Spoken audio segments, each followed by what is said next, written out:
Estás escuchando Vivir Rodando.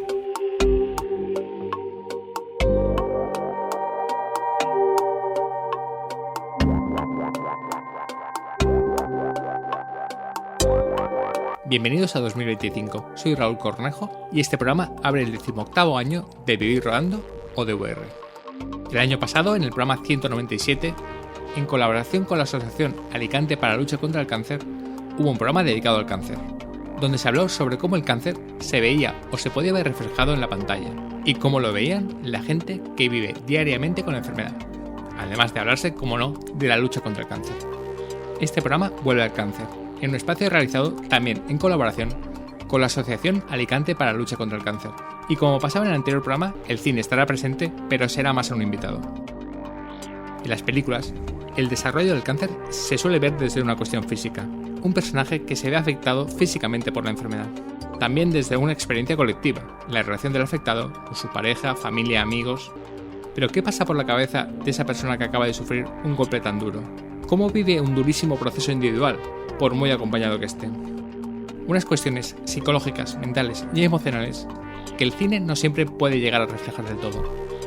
Por eso este programa, todavía en fechas navideñas, y como en el otro, donde el cine aparecerá más como un invitado que como protagonista, se va a dedicar a hablar de la salud mental, de lo que pasa por la cabeza cuando el cáncer se hace presente y cómo se puede convivir mentalmente con ello.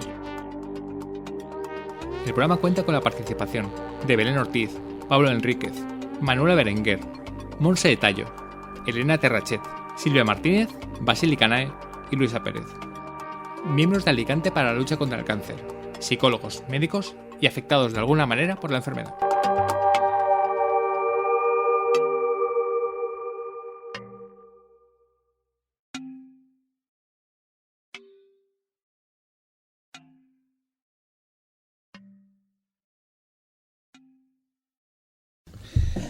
Pues estamos en esta continuación del programa 197. Estoy de nuevo en la sede de Alicante para la Lucha contra el Cáncer. Voy a presentar a los invitados que tenemos hoy en este programa, que nos va a centrar un poquito más en la salud mental. Obviamente el cine también va a aparecer, pero ya sabéis que el cine queda un poquito más relegado, pero va a aparecer. Los invitados, que son un montón, tenemos a Belén Ortiz, que es la gerente de Alicante para la Lucha contra el Cáncer. Pablo Enríquez, que es el presidente de Alicante para la Lucha contra el Cáncer y médico. A Manuela Berenguer, que es psicóloga y tiene formación con procesos oncológicos. A Montse Tallo, que es médico, además con mucha experiencia. Y a mi lado tengo a Elena Terrachet. Y luego tenemos a los sospechosos habituales, que son los invitados del anterior programa, que han querido volver, y les agradezco mucho. A Luisa Pérez, que es voluntaria. A Silvia Martínez y a Basili Canae. Gracias a todos por participar. Somos un montón y eso es siempre algo muy positivo. Con lo cual vamos a empezar ya. Ya que tengo a Manuela a mi lado, Manuela, muchas gracias por haber participado, que es psicóloga y tiene formación con procesos oncológicos. Primero, ¿cuál es la diferencia entre ser una psicóloga y ser una psicóloga con formación con procesos oncológicos? ¿Qué diferencia hay cuando tratas a estos enfermos?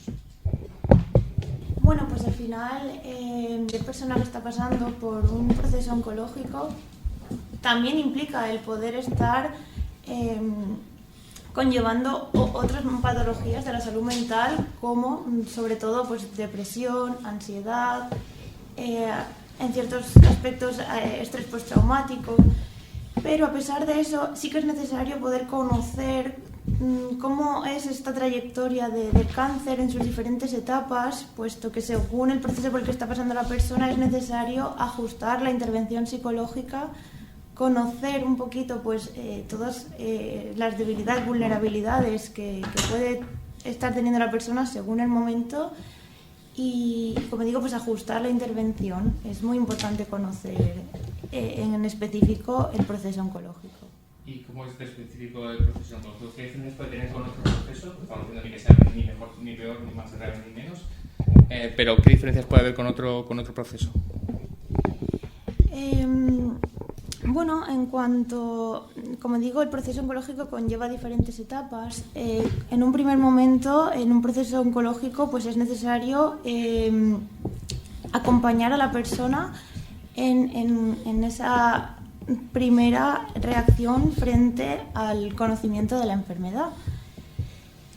Tanto a la persona como al entorno, cuidadores que la van a acompañar para poder permitir ese ajuste de todo su ambiente y esa preparación tanto emocional como social a lo que va a venir. Es muy necesario conocer pues todas las emociones que van a ir implicadas en este proceso para poder, desde el punto de vista psicológico, adelantarnos para acompañar a la persona en ese camino que va a ir guiando. Es diferente respecto a otros procesos debido a que es muy específico y muy concreto, y aunque cada persona va a llevar su camino de una manera única, sí que encontramos patrones respecto a los procesos que va a ir gestionando esta persona.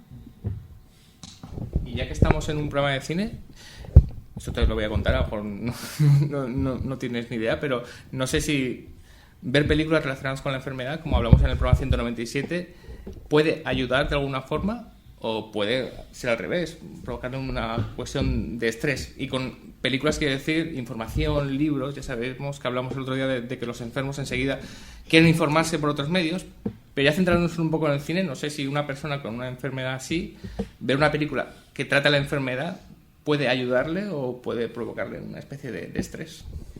Bueno, pues como comentabas, puede ser un arma de doble filo, en el sentido de que muchas veces las películas del cine sí que visibilizan la enfermedad, visibilizan ciertos procesos, pero por otro lado también nos muestra como una única manera de llevar este proceso y como digo, a veces pues la persona puede sentirse no identificada con ese personaje que sale en la película y puede llegar a sentir que él es débil o que no está llevando la enfermedad de una manera correcta, cuando, como digo, pues cada persona lleva el proceso de una forma única y no hay un héroe, no existe ese papel. Entonces, sí que es correcto para poder sentirte identificado con la enfermedad, aunque por otro lado es muy importante tener en cuenta que esa persona lleva su enfermedad de una manera y que no por ello yo me tengo que sentir como se siente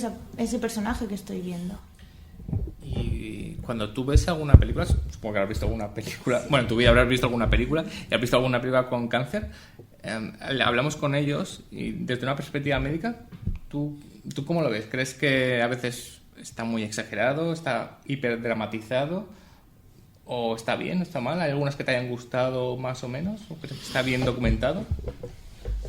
Bueno, desde mi punto de vista a veces se puede llegar a simplificar el proceso en el sentido de que influyen tantos factores y, como digo, cada persona lo vive de una manera tan única que a veces parece que se simplifica todo el proceso. Solo nos muestran pues una escena cuando a lo mejor a la persona le están poniendo la quimio, pero todas las emociones que luego tú puedes llegar a sentir en ese momento, a mí me cuesta verlas reflejadas en una película.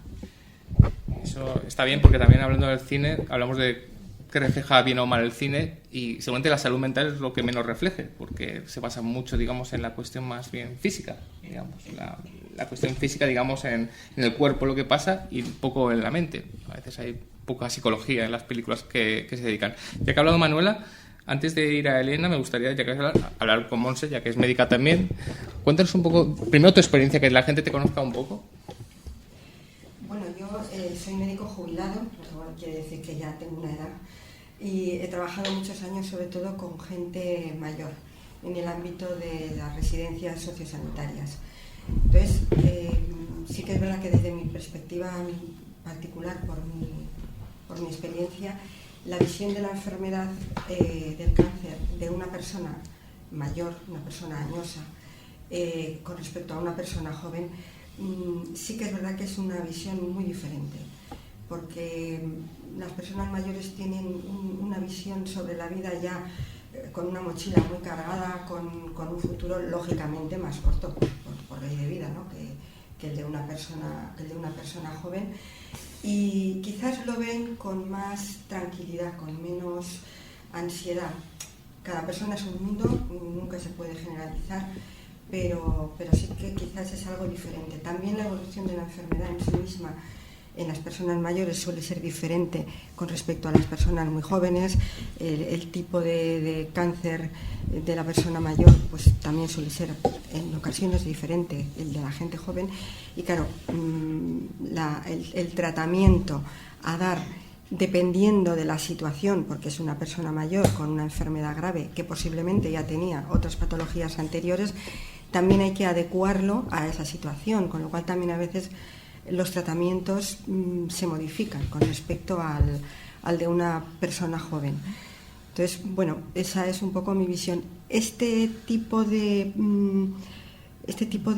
paciente en el cine, yo quizás no lo he visto contemplado. Es verdad que por deformación, pues yo pienso que hay mucho edadismo en la sociedad generalmente, es decir, que a la gente mayor como que se la deja, se intenta, y salen muchos programas y salen muchas historias de la gente mayor hay que hacerle caso porque tienen la experiencia, porque no se pueden quedar al lado, porque tal, pero bueno, luego a la hora de la verdad sí que es verdad que se queda muchas veces en buenas palabras, en titulares muy estupendos, pero sigue siendo, bueno, se aparcan un poco esas situaciones, siendo que cada vez es más numeroso el volumen de personas mayores, o sea, mayores de 60, 65 años, como todos sabemos, y no lo vamos a repetir, la pirámide poblacional está completamente invertida y esto va a más. Bueno, esa es un poco mi visión. Esto es una pregunta para todos, pero todo para Montse. Respecto al edadismo, ¿crees que hay una cierta injusticia en la sociedad de cuando una persona tiene una enfermedad, especialmente una enfermedad grave? Hablamos de cáncer, también podemos hablar de Alzheimer, de decir, bueno, ya le tocaba, ¿no?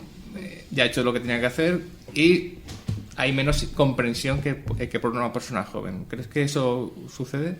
Pues en parte sí, pero yo siempre digo que nunca se puede generalizar, porque está primero la persona paciente y segundo la sociedad en la que está incluida esa persona y luego el médico o el equipo médico, enfermería, psicólogos y demás que atienden. Te puedes encontrar con el médico que está un poco por la labor de empatizar contigo, explicarte, decirte las cosas, tener las posibilidades de tener un apoyo psicológico, ¿no? Y tener una situación física más o menos aceptable. Tenemos que ser conscientes de que la medicina es muy cara, los tratamientos son muy caros y tiene que ser un tratamiento justo y equitativo de las herramientas que tenemos. Entonces, no podemos ir a Roma por todas en una persona que está muy invalidada, con muy pocas perspectivas de vida y demás, restando a lo mejor posibilidades a otra persona que tiene muchas más posibilidades de vida. Esto no quiere decir aparcar y dejar a la gente sin tratamiento, para nada, en absoluto, pero sí que hay que adecuar la situación general de esa persona y las posibilidades que hay y el tratamiento que realmente es capaz de soportar, porque también son tratamientos muy agresivos y la gente mayor no tolera de la misma manera el tratamiento que una persona joven y que tiene esta enfermedad en un momento vital de su vida, con todas sus capacidades al 100%. Entonces, pienso que sí que, pues que a lo mejor yo hago una visión como más holística en todo, en la persona, ya no solo enferma o no enferma, sino la persona mayor, punto. Sí que hay, en general, sí que hay muchas ocasiones que se deja a la gente un poco, pues una palmadica en la espalda y nada, no se preocupe, es cosa de la edad y tal. Hombre, tampoco es eso. Y antes de pasar a una cosa muy interesante, vamos a ampliarla un poquito, que es cómo, ya que estamos hablando un poco más de la salud mental, de la cabeza, que la gente mayor puede afrontar esto de una forma más estoica, ¿no? Sí. Es por experiencia, porque tienen ya una edad, porque quizá entiendan que sus recursos, sus defensas han ido perdiéndose frente a una gente joven, pero no sé si esto pasa en todos los casos realmente. No pasa en todos los casos, claro, por lo que te decía, cada persona es un mundo y por eso está tan de moda lo de la atención centrada en la persona, a todos los niveles. Y a cada persona hay que darle un poco lo que puede. Y luego hay otra cuestión en la gente mayor también, que es el hecho de que llega un momento en que dice, es que yo ya no quiero molestar más, es que yo ya he vivido, yo ya hasta ahora, fíjate qué lío, qué follón, tiene que venir mi hijo, tengo que tal. Y eso es una máxima muy habitual en la gente mayor, que no es que tire la toalla, no, yo hago cosas, pero siempre que sea yo capaz de hacerlo. O sea, la gente llega a un momento que de toda una vida a lo mejor muy activa, muy voluntariosa y demás, te das cuenta de que dependes de mucha gente y entonces te da mucha rabia y dices, ya no quiero molestar más.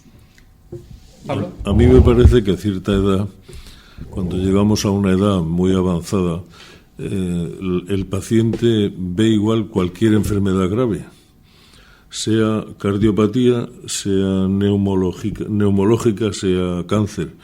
Y entonces los profesionales nos planteamos qué le podemos ofrecer a esa persona con esa edad que le ayude, porque el riesgo de encarnizamiento terapéutico yo lo he vivido muchas veces, de empeñarse en sacar adelante una persona que tiene 95 años, que tiene un cáncer y que realmente es que da igual que sea un cáncer, que sea una broncopatía, que sea una cardiopatía, es que está fatal. Y entonces ahí es donde hay que, como dice Monse, ahí hay que aquilatar muy bien las decisiones. Ahora voy a pasar por Elena, pero Monse nos ha dado, para los que estéis pensando en el cine, una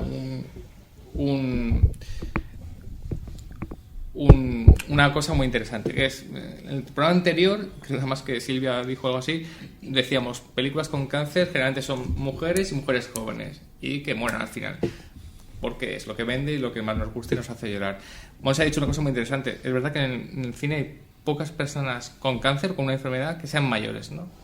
Quizás porque venda menos, ¿no?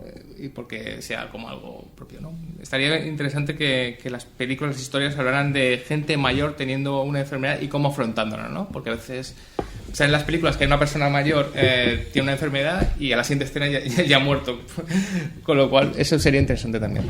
Sí, tú dices de personas mayores con cáncer, sí que está ahora como más de moda y de hecho ya hay algunas películas de personas mayores y no tan mayores con Alzheimer. Sí, eso sí, están más de moda, pero con cáncer es verdad que no.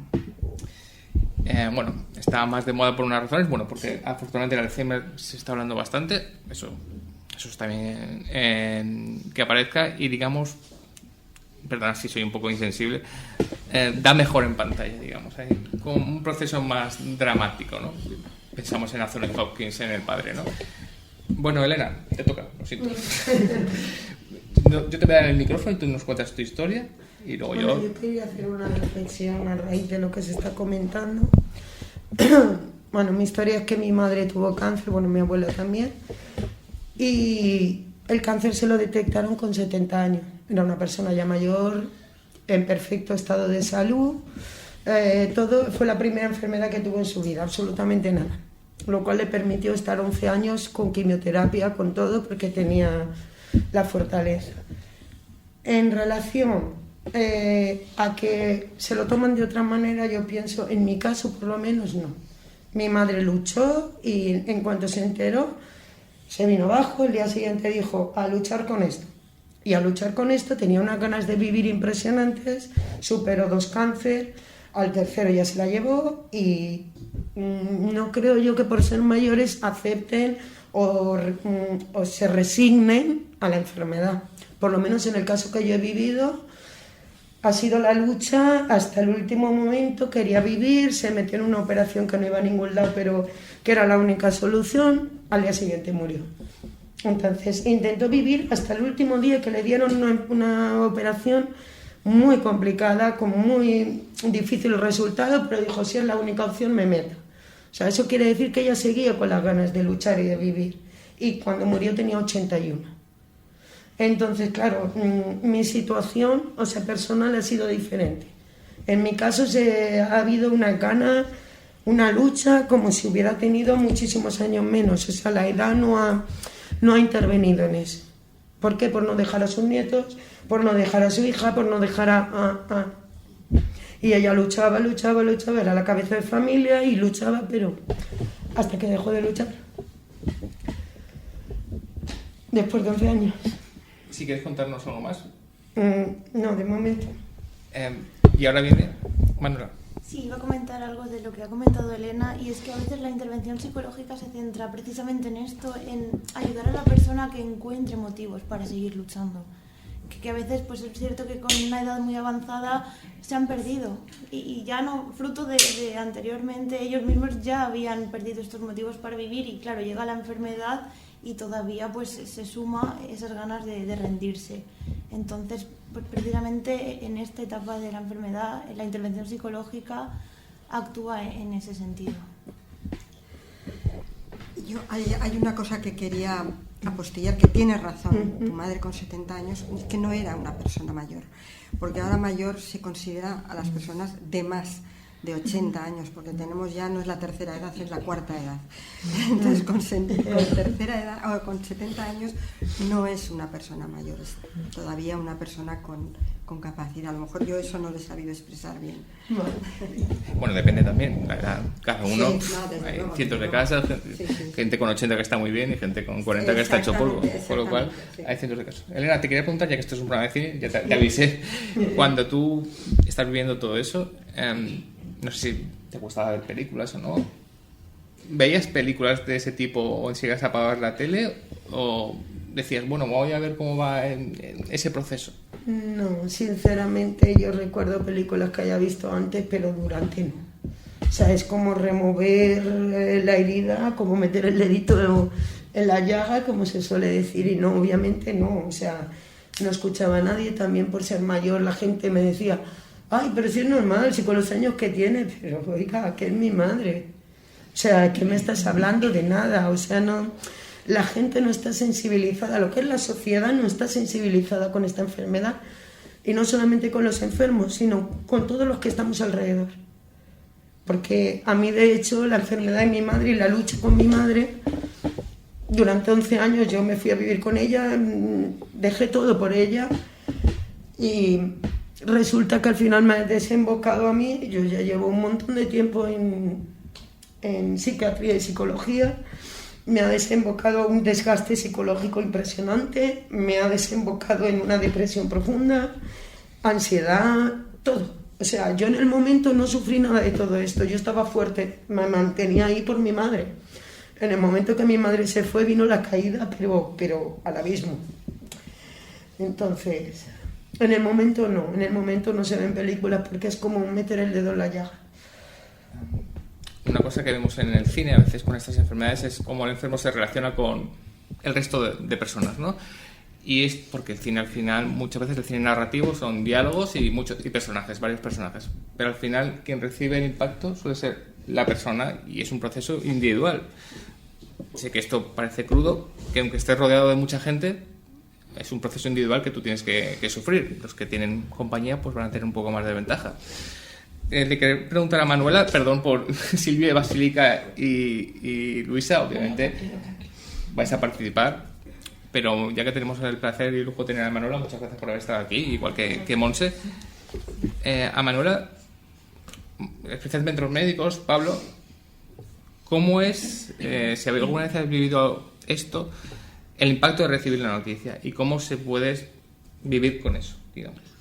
Decíamos en una reunión previa que tuvimos hace unos días que cuando uno recibe la noticia de tiene cáncer, lo que piensa, yo creo, o lo que me pasaría a mí o le pasa a mucha gente, es que es el final. Y da igual que luego el médico te diga que se puede operar, que hay muchas posibilidades de superar, que no es un cáncer tan grave, no importa. Lo primero es pensar en la palabra cáncer, que es una condena de muerte, aunque eso, Pablo me lo va a decir, eso ha cambiado mucho y ya lo dijo en el anterior programa. Bueno, ¿cómo se puede luchar con eso? Con el primer impacto de recibir una noticia y ser un poco más frío y decir, bueno, ¿qué enfermedad tengo? ¿Cómo puedo superar? ¿Qué es lo bueno? ¿Qué es lo malo?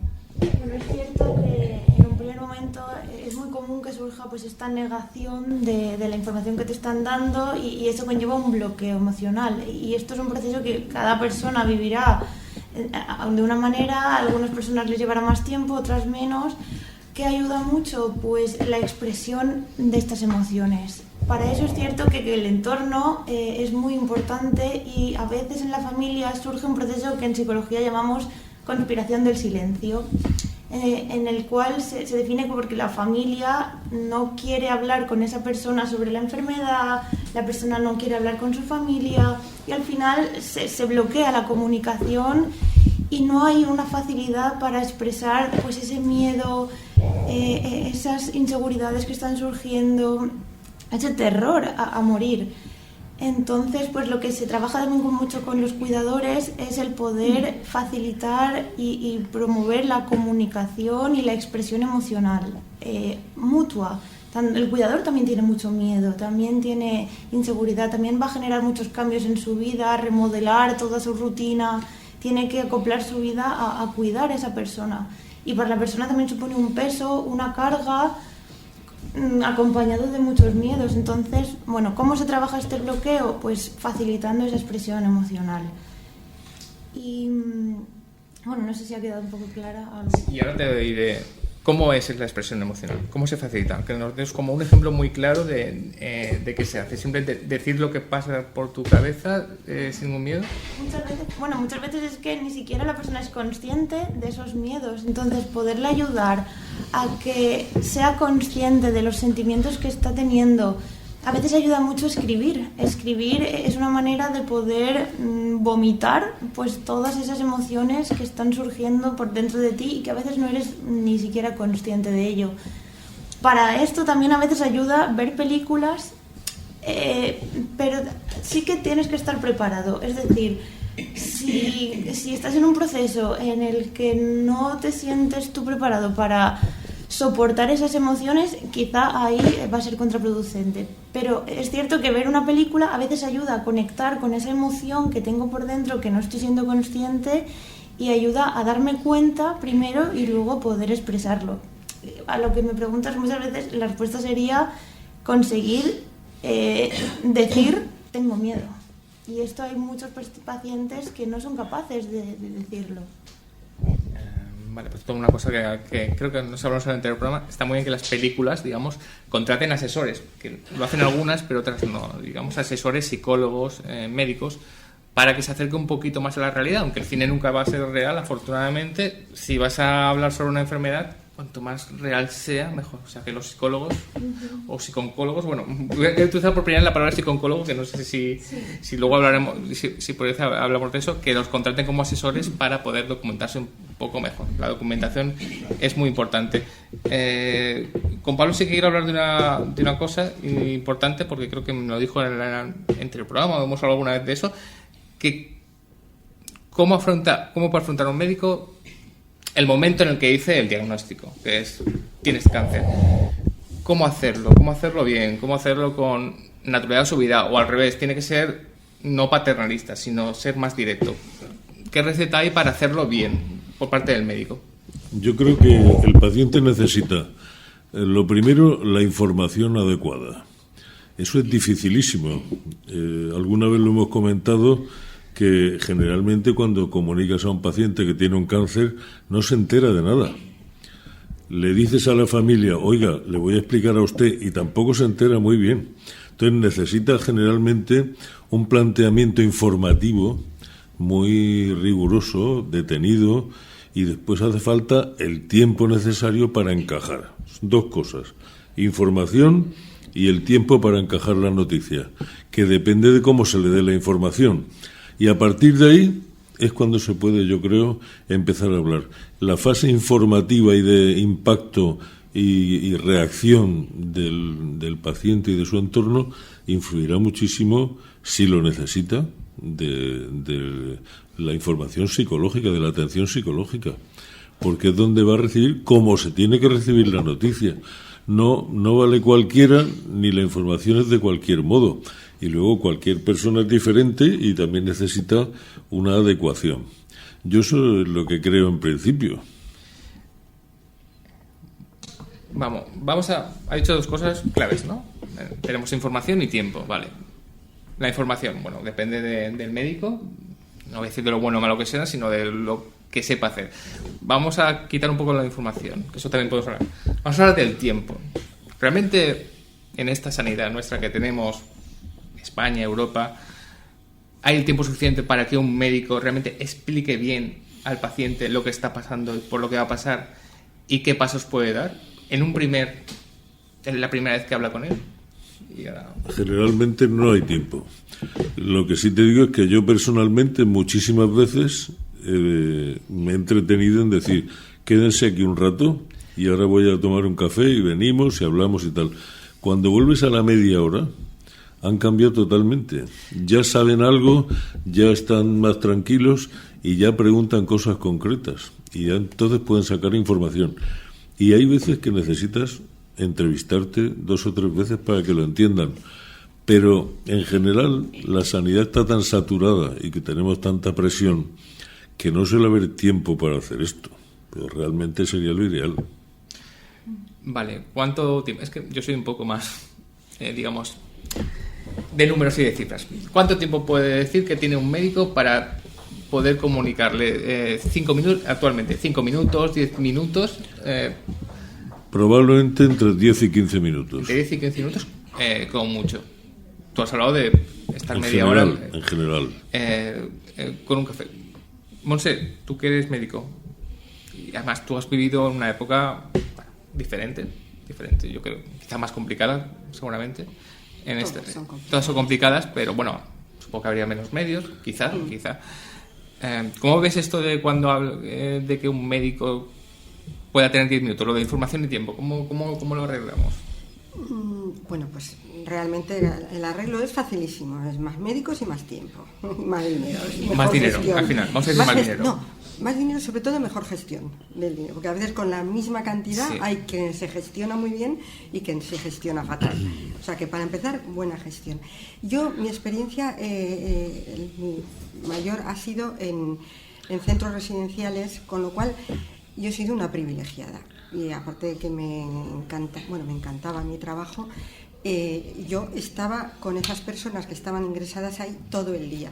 O sea, ya los veía por la cara al entrar y decía, uy, mírale a fulanito que yo creo que tiene fiebre o le pasa algo. Entonces es muy importante lo que decía Pablo, de tener un cierto tiempo, coger, irte a sentar, hablar, explicarle y demás. Y yo en mi situación, yo sí que he podido tener ese tiempo de coger, hablar con el paciente y hablar con la familia que nos va a ayudar a ayudar a ese paciente y a apoyarle y demás. Entonces mi experiencia es diferente, pero sí que he sufrido el hecho de que estos pacientes me llegaban diagnosticados del hospital. Yo no daba el diagnóstico, le daba el especialista del hospital el diagnóstico. Entonces venían como bien ha dicho Pablo, impactados, asustados, pero ahora qué hacemos, pero ahora no sé qué, pero ahora todo eran preguntas y pero. Entonces yo sí que he tenido tiempo para hacerlo. Y ya hago un poco el paréntesis de que muchas veces este trabajo de los médicos en las residencias y demás no está lo suficientemente bien valorado.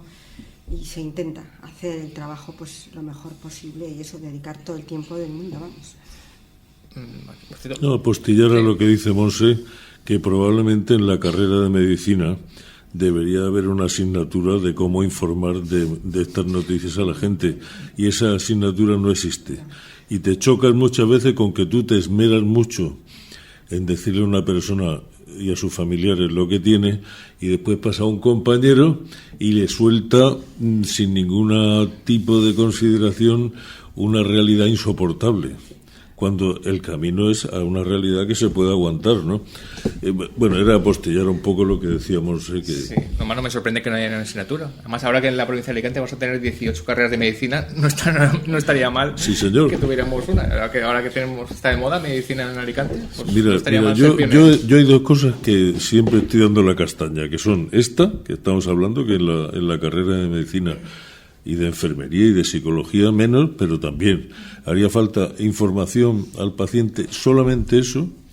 Y otra cosa seguramente que haría falta es humanización, porque también depende de con quién estés, se comporta de una manera o de otra, y una persona de la que depende tu vida que te dé la mano, te diga, oye, tranquilo, o que te diga, ¿tiene usted esto? Cambia totalmente. Bueno, Silvia está esperando para hablar. O sea, han hablado los médicos. Me gustaría que hablarais los que habéis tenido más relación con la enfermedad, de cómo es ese momento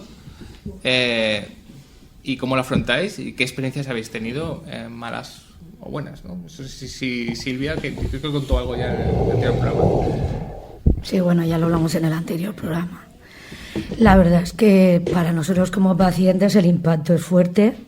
En ese momento sería ideal, lo que estábamos comentando, tener una persona que te pudiera explicar todo en el momento. Tú sales a la aventura, sales con lo que el médico te explica y a partir de ahí a buscar a ver de qué manera vas buscando soluciones. Vale, como nos vamos a centrar un poco más bien en la salud mental, en otro programa ya hablamos de la cuestión más, digamos, más física, vamos a hablar de lo físico, pero desde más la cabeza. ¿No debería haber una derivación del médico una vez que le da el diagnóstico a decir usted necesita una orientación psicológica para afrontar, no debería, pero directamente? ¿O cómo va eso? ¿Cómo funciona eso? Sí, de hecho yo en mi caso, en una de las citas que tenía para ponerme la quimio, pues miré hacia el cartel de tablón de anuncios y ahí ponía psicólogas de atención al paciente oncológico.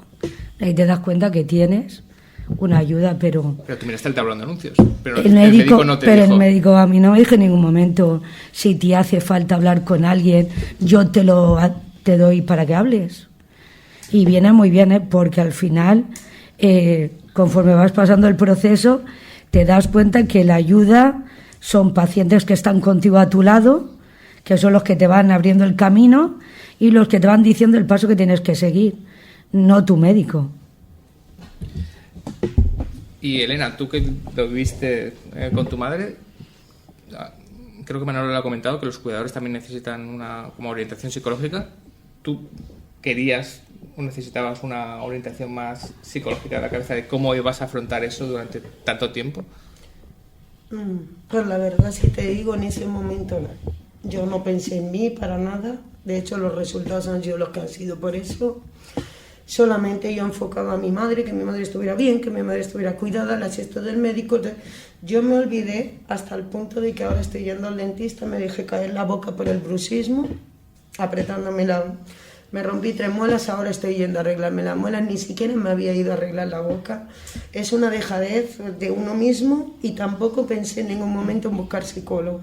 La verdad es que era como un toro, cargarte todo detrás y para adelante, hasta que aguante el cuerpo, claro. Y Manuela, yo ahora haré otra pregunta.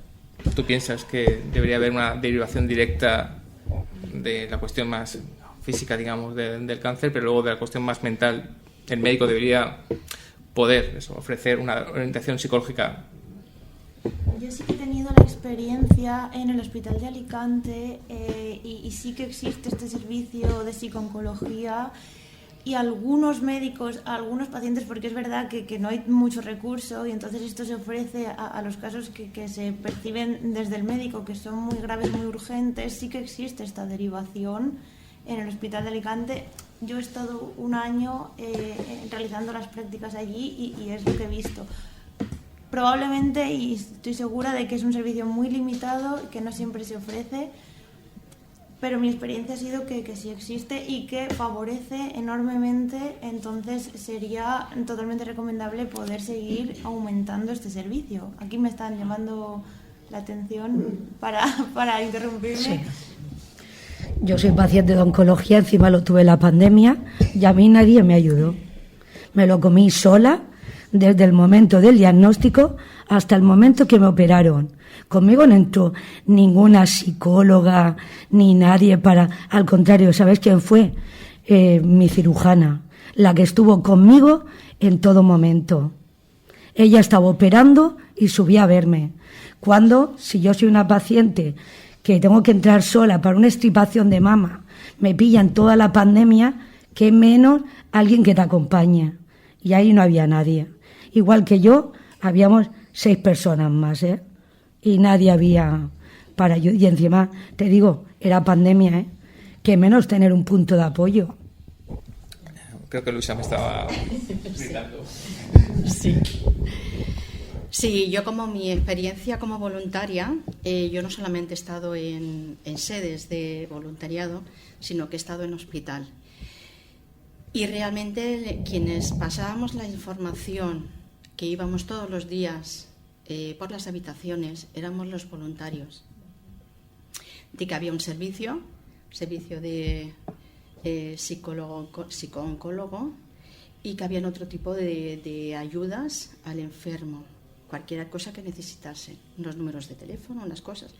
Nosotros pasábamos la información diaria, porque éramos un turno que íbamos rotando cada día, ¿no? Y la mayoría de los pacientes, por no decirte todos, vamos a excluir algunos, te decían que no sabían nada de ese tipo de información. Solamente, me quería hacer por mi propia experiencia, ¿no? Que mis años no han sido solamente en sedes, sino también en hospitales, y que esa información nosotros la hemos llevado a cabo de esa manera, informando. Y a raíz de esa información dábamos todos los pasos, ¿no? Pues porque tampoco sabían qué pasos tenían que hacer.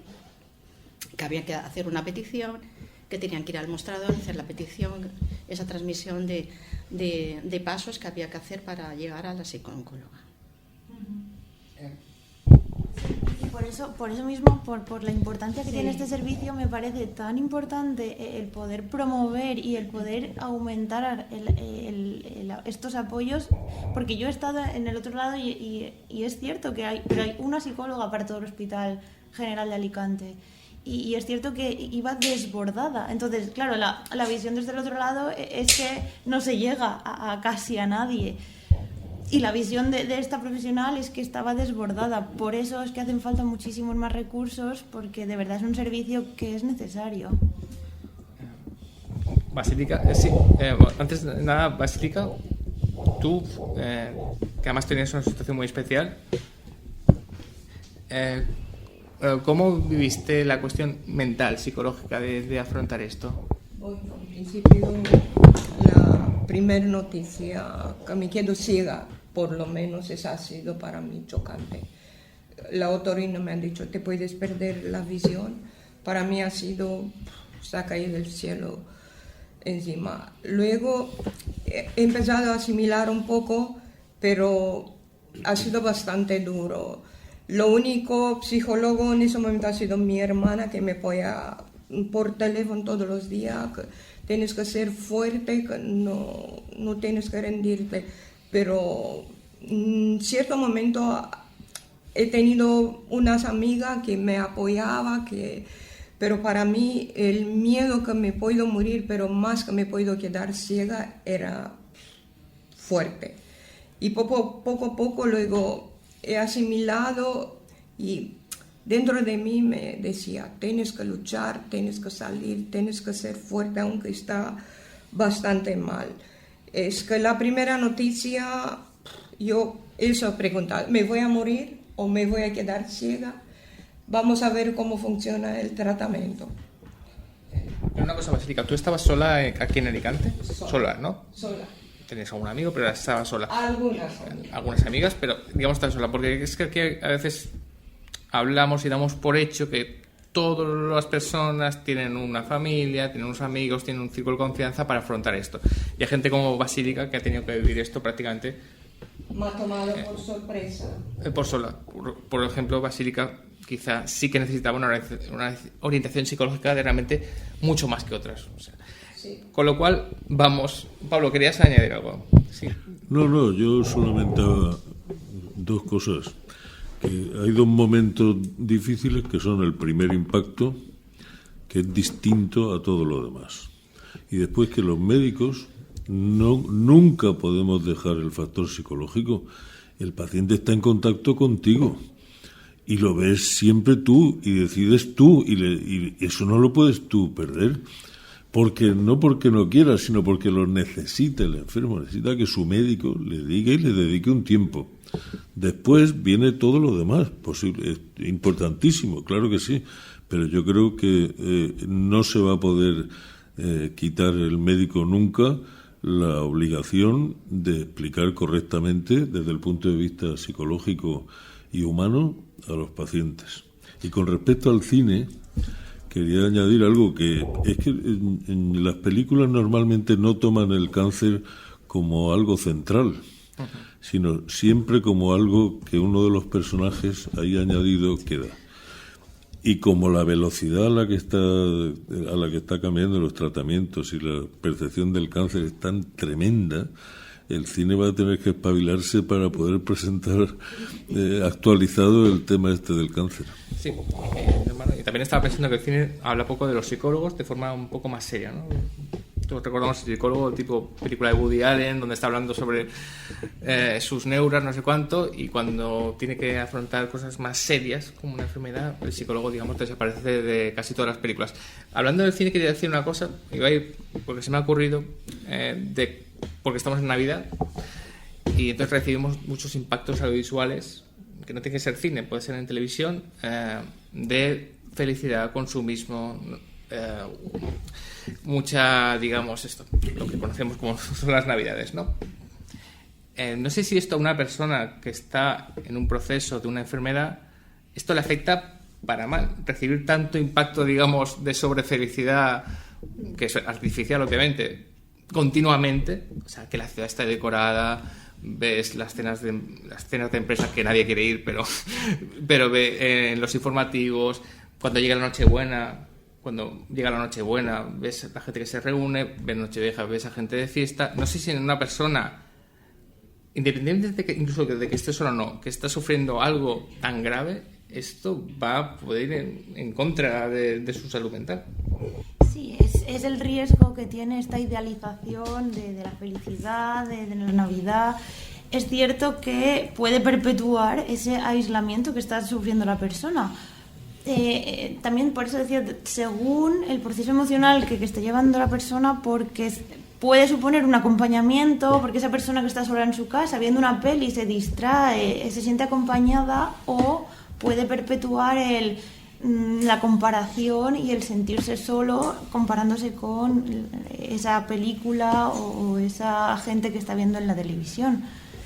Entonces es esta vertiente de doble filo. Y Elena, un poco hablando de eso, cuando has vivido todo esto tan horrible, cuando venían estas épocas de sobrefelicidad, de impactos visuales, de colores, de todo está rojo o el árbol de Navidad, ¿cómo se vive en una familia que está viendo eso?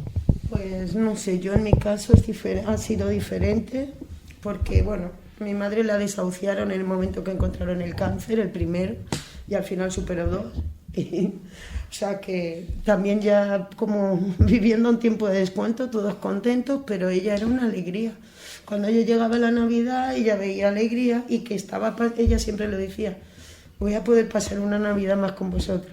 Entonces para ella era un momento muy especial, de reunión de familia, de felicidad, y ella quería estar viva para vivir ese momento con la familia. Entonces imagino también que cada paciente pues se toman las cosas de una forma diferente, ¿no? Y las personas que están solas, especialmente, ¿no habría que prepararlas de alguna forma para sobrevivir a esta sobredosis porque la Navidad sí que es muy familiar y muy de estar con gente? La gente que está sola y pueda tener encima una enfermedad, ¿cómo le preparamos para sobrevivir estas 2 semanas de infierno familiar y de sobrealegría? Muy complicado. Pero sí, claro que es necesario una preparación psicológica y a veces es que la recomendación es apaga la tele. Si tan mal lo vas a poner, no te pongas películas, no te expongas a ese sufrimiento o a esa emoción tan dolorosa que te puede generar. Perfecto, no sé si alguien quiere aportar algún mensaje antinavideño más. No, yo pro navideño, por llevar la contraria. No. A ver, yo sí que estoy de acuerdo de que esto de las Navidades, como en general todas las fiestas, se han hipertrofiado de una manera y se han salido de madre de una manera exagerada, pero creo que es una herramienta consumista de los grandes promocionadores de consumismo para que todos compremos y estemos con las bolsas por la calle como locos todo el santo día. Entonces ahí es complicado el decir uno, mira, yo voy a llegar hasta aquí, pues sí que un regalico, no sé qué, pero tener un poco de sensatez, porque creo que se nos ha ido la sensatez, pero vamos, por la ventana a todos, en todos los aspectos del consumismo. Entonces, en Navidad sí que es verdad que, dicho esto, hay muchísimas circunstancias, el que tiene una familia más o menos estable y bien, y entonces pues le hace ilusión, le gusta, con una persona enferma, a la cual esos días pues procuras hacerle más compañía, estar mejor, recordarle sus buenos momentos, proporcionarle un cierto futuro. Pues mira, este año haremos, no haremos, dependiendo de lo que pueda hacer. La persona que está sola, eso sí que es mucho más complicado. Uno puede estar solo en su casa, pues porque no tiene más. Por ejemplo, tenemos aquí algún ejemplo muy patente. Entonces, hay muchas veces que un amigo, un vecino, una asociación te puede proporcionar un apoyo, te puede proporcionar un rato de comodidad, de hacer algo entrañable, de encontrarte con otras personas que están contigo por lo menos ese rato, y bueno, recuerdas lo que has pasado, los buenos momentos que todos los hemos tenido, y que la vida pasa, o sea, eso va pasando y lo tienes que admitir. Entonces, creo que el problema no es en sí de la Navidad, sino de que se nos ha ido de las manos el tema, pero con la Navidad y en general con todo lo que está alrededor de cualquier fiesta popular. Sí, bueno, en esto es también mi opinión. sí, aplicamos una cuestión a los medios de comunicación, que tienen que ser responsables, ¿no? O sea, También, ser responsables en lo que hacen, porque son medios, especialmente los medios públicos. Vamos a hablar un poco de dinero. Belén no ha participado todavía, pero vamos a hablar un poco de dinero, porque aquí hablamos mucho de la ayuda, de la psicología, pero hay que hablar de los medios, y los medios cuestan dinero. La orientación psicológica o la ayuda psicológica no es barata. Hay cosas más baratas y cosas menos, pero no es barata. Y es muy necesaria, es tan necesaria como una ayuda contra el cáncer. ¿Cuánto cuesta que una persona, por su propio medio, tenga que ir y pagarse un psicólogo o un psiquiatra para poder ayudarle en esta cuestión? Creo que desde la asociación ayudáis a estas personas a que tengan una ayuda psicológica de una forma un poquito más asequible, ¿no, Belén? Correcto. Lo que es una consulta psicológica, y si no, Manuela que me corrija, pues puede estar en torno a los 60, 70 euros. Nosotros, todos los profesionales que están vinculados con nosotros en materia de psicología, la condición que ponemos es que de alguna forma colaboren con la asociación, porque todos los recursos que tenemos nosotros son recursos propios. Nosotros no tenemos ayudas externas de ningún tipo. Son recursos generados gracias al trabajo de todos los voluntarios que están vinculados a la asociación y que a lo largo del año hacen infinidad de actividades con la finalidad de obtener esos recursos que nos permiten prestar estos servicios. Entonces, todos los profesionales en materia psicológica, la condición es que el precio de la consulta sea 30 euros para ayudar a todas esas personas que puedan recibir la asistencia. Cuando un paciente no tiene ningún tipo de recurso económico y no puede afrontar ni siquiera esos 30 euros, es valorado por una trabajadora social nuestra, y es la propia asociación la que atiende de forma, o la que cubre esos gastos de atención psicológica. El objetivo es, como digo, nos encantaría poder prestar el servicio de forma totalmente gratuita, pero para eso necesitamos tener otro tipo de recursos externos que en estos momentos no los tenemos. Y ahora viene la pregunta. Manuela, lo siento. A lo mejor bueno, no, lo siento no, porque a lo mejor estás de acuerdo conmigo. Algo de lo que hablamos en una reunión previa. ¿Esta ayuda psicológica no debería cubrirla el Estado? Quiero decir, que no deberían ser 30 euros, sino 0 euros, porque es igual de importante que una consulta médica, y que no esté cubierta por el Estado no quiere decir que la gente no se está tomando suficientemente en serio, o alguien que no se está tomando suficientemente en serio esta orientación psicológica, que creen que es algo secundario o complementario y no importante. Pablo, ¿tú crees que debería el Estado sufragar? Yo no estoy diciendo obviamente en todos los casos, sino obviamente que un enfermo que ha traicionado la necesidad de cáncer debería tener por lo menos 3 sesiones con un psicólogo y costarle 0 euros, porque es vital para cómo afrontar la enfermedad. Por supuesto, pero es que el problema de la salud mental en nuestro país no está bien tratado. Y ahí es donde sí que debemos influir entrevistas como esta y otras, porque realmente la salud mental casi todas las personas tenemos a lo largo de nuestra vida algún problema de salud mental. y ese problema no está resuelto. Ese es otro debate que bueno, quedaría para otra sesión. Bueno, empezamos a hablar. Respecto, porque bueno, yo he estado preparándome para la oposición de psicólogo interno residente, que son las plazas que hay para psicólogos para que estén ubicados en los hospitales de toda España. Y bueno, es que la cifra es que es irrisoria, es que hay 200 plazas para toda España cuando las personas que se presentan, los profesionales que se presentan suman los 5.000 y si hubiera más plazas, hubiera más personas que se presentarían porque todos los psicólogos queremos ayudar, tenemos la formación, pero no hay medios. Entonces ahí está un poquito la dificultad. Y sí. Pero lo que he dicho un poco antes, ¿tú crees que entonces qué está fallando?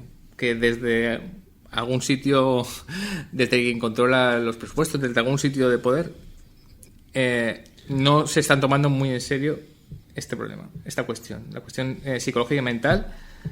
¿Crees que no se está tomando muy en serio? En absoluto. Cada año, sí, perdón, Pablo. No, sí, cada año hay campañas para vamos a subir las plazas de psicólogos internos.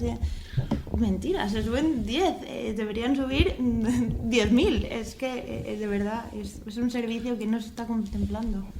Yo, mira, por mi edad conocí todavía los antiguos psiquiátricos, donde tú entrabas por la puerta, te pasaba algo y te daban un electroshock sobre la marcha, no es broma, ¿eh? Te cogían, tú, ¿qué le pasa a usted? Este está, venga, y te cascaban un electroshock. Eso se suprimió con muy buen criterio, pero no se ha sustituido por otro sistema. Ese es el problema, no se ha sustituido. En esto, y voy a dejarle a Elena, el cine vuelve a poner una mala pasada, que es lo que has dicho, que es la visión de el psicólogo completamente callado con una libreta tomando notas mientras una persona habla. Entonces da la impresión cuando uno dice, ¿esto hace el psicólogo?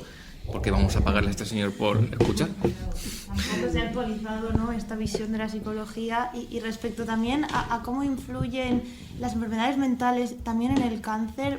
También está demostradísimo que una persona esté sufriendo además depresión o ansiedad o alguna patología de salud mental mientras está pasando por un proceso oncológico, está demostrado que afecta y que influye respecto a la recuperación de esa enfermedad o luego una recaída. Entonces, ya de por sí que para poder recuperarte de un proceso oncológico es totalmente necesario también tratar estas enfermedades de salud mental. Es una cosa, claro, que bueno, lo decimos en el programa posterior a este del cáncer, que estoy dedicado a la muerte por suicidio. Las cifras por suicidio siguen siendo absolutamente escandalosas y brutales, y de gente que supuestamente tiene una vida muy feliz y muy completa y muy ordenada. Lo digo para poner ese punto, aunque hoy estamos hablando del cáncer. Pablo, como siempre... No, quería añadir una cosa, es que acabo de recordar una película que primero leí el libro y después vi la película, que es Alguien voló sobre el nido del cuco.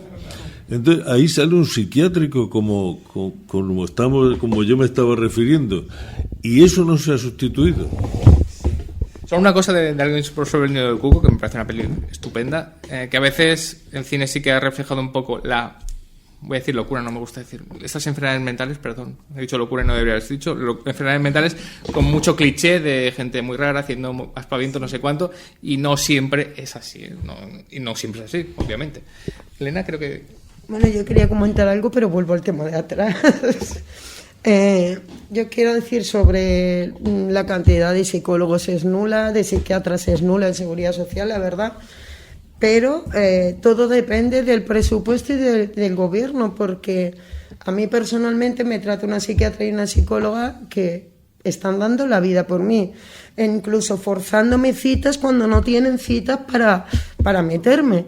Entonces, tanto una como otra, quiero decir que ellos quieren, pero no se les permite. O sea, a mí me están ayudando forzando porque no pueden más. Entonces, claro, si a ellos no les dan más tiempo por consulta, hay más médicos, hay más esto, pues ellos tampoco, aunque de buena fe quieran, no lo pueden hacer. Es imposible. Eso es lo que quería yo aportar. Y también tiene que ver, y esto también a Montse, que los médicos tengáis que hacer de psicólogos, esa doble labor, que es vamos a diferenciar que Pablo ha dicho una cosa muy, muy interesante, que es tener humanidad, hablar con el paciente, pero una vez que pasas un límite hay algo que tiene que hacer un profesional de la psicología. Y quizá otra gente piense, bueno, ya que está el médico, pues también haga de psicólogo, que hable con él, no sé cuánto, ¿no? Y así nos ahorramos a un psicólogo más. Sí, eso está estupendo. Así nos ahorramos y cargamos al uno con el trabajo del otro. Claro. El médico no tiene que hacer el trabajo del psicólogo como tal, pero desde luego sí que tiene que tener una cierta formación. Sí que hemos dado psicología asignatura en la carrera. Yo estudié hace muchos años. Pero bueno, unas nociones básicas y luego a lo largo de la vida que sigues estudiando y que sigues leyendo y que sigues preparándote, sí que lees y que sí te preocupa el tema de cómo dar malas noticias y demás, pero porque lo haces tú por ti mismo. Y luego sí que es cierto lo que decía ella, de que cada uno somos un mundo y hay quien sabe decir, quien sabe comunicar, pero, a ver, frivolizando un poco la situación, desde el médico que te está dando una mala noticia hasta la señora o el señor que te atiende en una tienda, que puede ser muy antipático, le va a comprar a su prima, y al que le compras lo que sea porque te lo sabe vender. No estamos vendiendo un producto, pero sí que estamos influyendo en la vida de una persona en un momento dramático y tendríamos que saber hacerlo, saber decirlo y tener en cuenta cada uno con su personalidad y con su idiosincrasia particular, porque cada médico, como cada persona, también es un mundo. Y uniendo esto con el cine, lo que hablábamos antes de los médicos y de estar en un lado o en el otro, hay alguna película y hay una, ya tiene unos cuantos años, yo no sé si es de los 90 o por ahí, El médico enfermo, que se trata pues eso, de un médico, bueno, americano, con lo cual es la pera, americano en Estados Unidos, que se pone enfermo, que tiene un cáncer y pasa de ser don fulano que todo el mundo le abre las puertas a estar en una cama de un hospital con un camisón abierto por detrás, que si te levantas se te ve, y que pasa su médico con los alumnos y que te tengo que poner un enema y tal. Entonces, claro, el mundo se ve tan distinto cuando estás en un lado que cuando estás en el otro lado de la mesa, que a lo mejor ese tipo de situaciones y de películas las tendríamos que ver todos. Sí, bueno, solamente que Monse se está refiriendo a la película del Doctor, y este doctor era William Hurt, que falleció hace poquito, y que bueno, que es una película de Randa Haynes, por si alguien quiere buscarla. Bueno, yo quería hablar de mi experiencia personal, os doy la razón totalmente. El diagnóstico de mi madre me lo dieron a mí en urgencias, ¿vale? Se me acercó una médica, me dijo, lo siento mucho, tiene metástasis por todo el abdomen, no hay nada que hacer, no hay operación posible y me gustaría darte mejores noticias, pero no puedo. Ahí se quedó el diagnóstico de mi madre. Entonces, claro, yo en ese momento, mi madre estaba en box, yo me salía afuera a llorar, a pegar patadas, vamos, lo indecible, pero claro, es que te sueltan la bomba así, cuando después al parte fue al contrario, porque la doctora Yuste, la oncóloga, vamos, que le tengo que agradecer porque se portó con mi madre y conmigo, vamos, increíble. La doctora Yuste le ve, le da la quimioterapia le sorprendieron a los propios oncólogos cómo reaccionó de bien, se redujo, se pudo operar, después quimio, y ahí tuvo 2 años y medio sin cáncer, después de eso. Y cuando fríamente me habían dicho, lo siento mucho, tiene metástasis en todo el abdomen, no hay nada que hacer. O sea, que 5 minutos, si fueron 30 segundos, y te dejan ahí. Entonces, claro, yo sí que es verdad que hasta que no llegué a la oncóloga, la doctora Yuste, que la trató hasta el final, yo no sabía ni por dónde iba ni lo que... Es que es como si te hablan latín, igual. Pero no sé, ¿dónde te dijeron el diagnóstico ese? En el hospital. Pero exactamente fue en un... En un box, en urgencia. En un box. En la puerta, claro, fuera para que mi madre no se enterase. Pero fue en un box. Sí. Quizá, como una opinión, estas cosas no se deberían decir ni en boxes, ni en pasillos, ni nada, sino en un despacho tranquilo, incluso como dice Pablo, incluso tomando un café o un agua, no sé cuánto, y para dejar tiempo que la persona, si quiere dar patadas, que dé patadas en el despacho y grite en el despacho y que se haga una cosa íntima y cerrada. O una opinión, por si alguien, aunque sea el primer diagnóstico, que tienes que darlo rápido, aunque sea el primer diagnóstico y tengas 10.000 pacientes después. Quiero decir que eso también, digamos que hay que cuidarlo. O una cosa del cine que tiene es que todos los psicólogos son iguales. Y muchas veces se habla de psicología y de psiquiatría, que en realidad son dos cosas distintas. Me estaría bien que en un programa nos explicara alguien qué diferencia entre los dos, porque mucha gente se sigue pensando que es lo mismo, ¿no? Sí, bueno, al final pues no tiene nada que ver. Nosotros no podemos recetar ningún medicamento y utilizamos otro tipo de técnicas, habilidades, herramientas para poder ayudar a la persona y aún así a veces es necesario complementar con la química, con la medicación y es saber complementar ambas profesiones. Y una pregunta, ¿crees que a los psicólogos se les toma menos en serio que a los psiquiatras? ¿Por qué no pueden recetar? Espero que no. Espero que no se nos tome. Yo no he tenido esa experiencia, la verdad. ¿Crees que la visión del psicólogo, como he dicho, de esa persona que se sienta a escuchar, porque luego me gustaría que dijeras exactamente cómo es una sesión? O si eso te lo pregunto porque está bien que la gente lo sepa, porque esa visión un poco tópica de el psicólogo que se sienta, escucha, se acaban los 50 minutos y dice hasta la próxima, eso es una visión que sigue estando y creo que no es muy justa. Elena, creo que querías decir algo. Sí, digo que no, que el psicólogo no es en absoluto menos que el psiquiatra. Cada uno tiene su función. En mi caso estoy en un centro de salud mental, por lo cual trabajan psicóloga y psiquiatra unidas. Ellas me ven por separado, pero hablan entre ellas, saben cómo voy, una me medica dependiendo cómo... Bueno, entonces yo creo que son trabajos complementarios, ¿no? Y hay otra cosa que hemos hablado, y yo no lo conocía hasta la reunión que tuvimos hace unos días, que es en la psico-oncología. No sé si podrías decir exactamente qué es, si es una formación. Pablo, tú porque yo te he dicho que estás especializada en pacientes oncólogos, pero no sé si eres psicooncóloga o no, se puede decir eso, si hay una formación, si hay un máster. Sí, existe un máster que bueno, de momento es un título propio, no es un máster habilitante, pero sí que existe esta titulación y esta formación específica para ser psicooncólogo. Y bueno, si quieres te respondo ya a la pregunta anterior que me has hecho. Respecto al papel que tienen los psicólogos en las películas, en el cine, poco a poco yo creo que se va actualizando un poquito, pero sí que es cierto que la visión que hemos tenido hasta ahora es el diván, ¿no? Y el psicólogo sentado, escuchando únicamente. Y para nada hoy en día esto es así.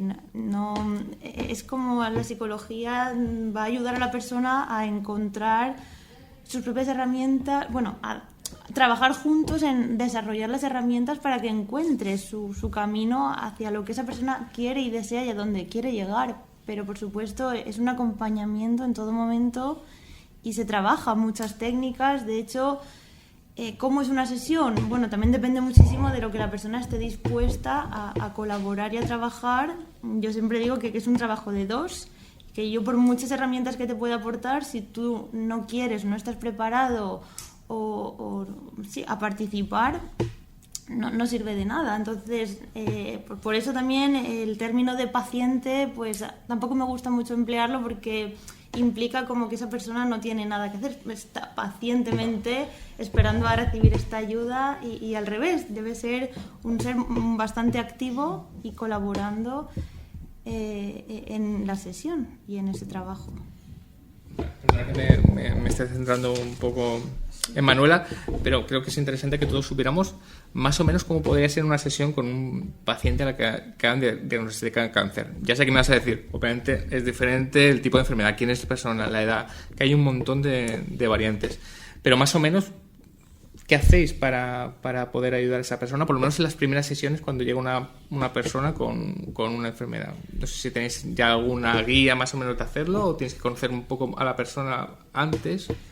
Bueno, hay patrones, hay personas que solicitan conocer, solicitan tener información y saberlo todo, y aquí igual también hay que trabajar un poco las expectativas y estos esquemas mentales, flexibilizar un poquito y hacer un trabajo de aceptación y de asumir la situación actual que tiene en este momento. y entonces desde ahí pues ayudarla a encontrar las alternativas que tiene en su vida. Hay personas, por el contrario, que no quieren saber nada, no se quieren enfrentar, y quizá ahí pues es el trabajar con los miedos, no sé. Y estas sesiones, estamos hablando de que no son 3 o 4, esto puede llevar años con una persona, estar con una persona, ¿no? Que puede estar viendo todas las semanas, ¿no? Sí, según la persona, es que hay personas que con 3 sesiones, ya está, no necesitan más. Y hay personas que necesitan 9 meses.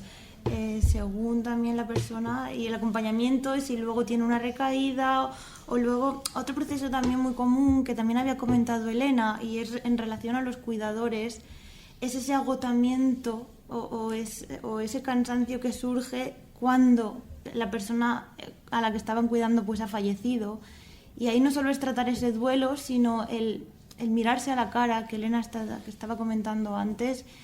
Entonces es que hay muchos procesos que influyen en el cáncer y sobre los que se puede ayudar y colaborar. Bueno, pero perdón a Luisa, a Silvia y a Basílica, porque hoy están participando un poco menos que el anterior programa, pero creo que es un lujo tener un poco y gracias a Belén por conseguir a Manuela, a Monse, a Elena, y que podamos ver una perspectiva diferente, porque además, entre otras cosas, no sé si hay un cierto sentimiento de culpabilidad en algunos enfermos de cáncer cuando la cosa se está alargando y el proceso de que todo el mundo esté pendiente de mí, que no sé, creo que me dice que más o menos sí, un cierto proceso de culpabilidad en los enfermos, y a lo mejor puede ser incluso la gente mayor, creo que Monse lo ha dicho antes, de todo el mundo tiene que estar pendiente de mí. Al final mi marido, mi pareja, mi novia, mi novio se ha convertido en un cuidador y no en mi pareja, y también tenemos que lidiar con eso, ¿no? Con saber que ellos conllevan su carga personal y la carga exterior, digamos, ¿no? Claro. Sí, por eso decía que es tan importante trabajar pues esos pensamientos y esas interpretaciones que la persona está realizando en el proceso y que le perjudican a poder llevar un proceso más sano y más estable emocionalmente. No sé si Monse quería... Estoy completamente de acuerdo con lo que está diciendo Manuela. Estamos hablando de procesos... Sí, Elena. Bueno, yo por aportar sobre justo lo que estás diciendo, mi experiencia personal, mi madre sí que tenía mucha culpa conmigo, o sea, se pensaba que me estaba haciendo mal, lloraba, y sus únicas palabras eran: hija, ¿qué te estoy haciendo? Hija, ¿qué te estoy haciendo? Cuando yo siempre la he atendido con risa, con besos, yo digo, no me estás haciendo nada, yo estoy donde quiero estar. Pero claro, también después viene lo que se le queda a uno, ¿no? Y eso, un proceso de 11 años así, es muy difícil de llevar. Y después muy difícil de superar. Porque tú no te plantas, no te das cuenta de lo que te está pasando hasta que se muere. Ahí es cuando notas toda tu vida ha cambiado. Has perdido a tu madre, pero aparte estás desubicada del mundo, del trabajo, de mi vida. O sea, yo no he tenido vida mía. Entonces es como, para ambas partes hay culpabilidad. Incluso ahora, después de haber muerto, yo dejé trabajo, dejé mi casa, dejé todo para irme con ella a cuidarla, pero aún así mi cerebro es tan malo que todavía me busca momentos en que igual podía haberlo hecho mejor. Mira, igual en esto fallaste, mira, escucho esto y no lo hice, y ahora estoy así, o sea, pensando, madre mía, si podía haber hecho mucho más, y yo cuando murió me estaba tranquila. Mi cerebro va trabajando mucho después. El de ellos cuando están enfermos, lo mismo. O sea, a mí me pedía disculpas por lo que me estaba haciendo todos los días. Entonces, cuando me pedía disculpas, digo, a mí no me tienes que pedir ninguna disculpa, que eres mi madre. Pero ella sí que tenía pues, eso. Y ahora me gustaría hablar, ya llegando un poco más a la recta final del programa, porque creo que hemos hablado de muchísimos temas, de la cuestión primero del superviviente, el que sobrevive al cáncer, ¿no? Aunque el cáncer es verdad que es una enfermedad que, digamos, te acaba persiguiendo toda la vida, pero la persona que, digamos, voy a decir, que no fallece. También hay un proceso psicológico ahí de adaptarse a una nueva vida, especialmente si han tenido, digamos, proceso de quimioterapia agresivo, si han tenido alguna amputación o no sé cuánto. También hay un proceso psicológico que hay que ayudar a la persona que ha tenido un cáncer, ¿no? Por cierto, Basílica, tú, tu proceso a la nueva vida, con tu nueva situación que tienes, no sé cómo lo has llevado, ese proceso de adaptarte a una nueva vida después de haber sufrido este cáncer, que además ya nos contaste en el anterior programa que era un cáncer un poco extraño, un poco raro, muy agresivo. ¿Cómo ha sido tu proceso a la nueva vida? Bueno, a la nueva vida no ha sido nada fácil. He asimilado poco a poco, pero bastante duro con todo, porque encontrarme impedimento, sentían que me ha cortado la ilusión, que ya mi vida ya no tiene sentido. Me he caído también en profunda depresión, ahí donde yo he recurrido a psicóloga de la otra asociación. He tenido más de 2 años de terapia con ella, pero también me he ayudado yo sola, porque digo, no tengo otra, tengo que seguir adelante. Pero no ha sido nada fácil porque ha cambiado todo. Una persona trabajadora que ya no puede trabajar y no puede hacer cosas que me cuesta hacer todo, es muy duro. Hoy, en día de hoy, después de tanto tiempo, está bastante asimilado. Estoy más tranquila, pero ya eso depende de cómo me siento yo. Estoy bien, me siento a veces inútil, pero ya está asimilado más o menos. Pero en principio ha sido bastante duro, no fácil no es. Y luego Silvia, también, ¿no? Una mano que creo que nos dijimos de la asociación en Campello. Cómo es un poco adaptarse a una nueva vida en un mundo que es hostil después de haber pasado una experiencia realmente terrible y que mucha gente no ha pasado. Y mucha gente, por mucho que diga que la comprende, en realidad la empatía no suele ser muy habitual en este mundo. La gente cuando le cuentan la enfermedad se piensa que ven de lo que eras a lo que eres, que ya estás perfectamente lista para seguir, pero las secuelas siguen quedando dentro, porque el problema no es no es mientras que lo tienes, es luego cuando lo pasas.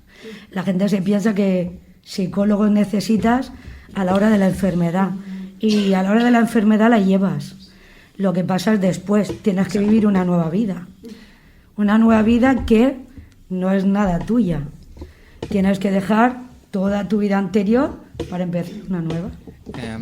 No, Mano, bueno, esto me lo contó Silvia, ya hablaremos eso para otro programa, que es la cuestión laboral, que a veces no se habla de ello, que mucha gente que tiene la enfermedad pierde el trabajo o tiene mucha dificultad en encontrar trabajo, que eso es algo tremendo y que sucede.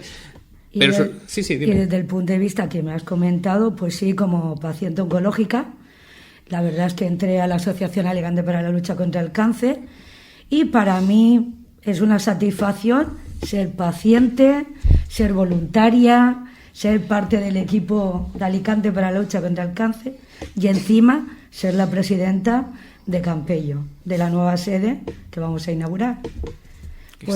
Pues yo estoy súper contenta porque como el punto de paciente es ayudar al paciente, porque al final entre nosotros somos los que nos entendemos.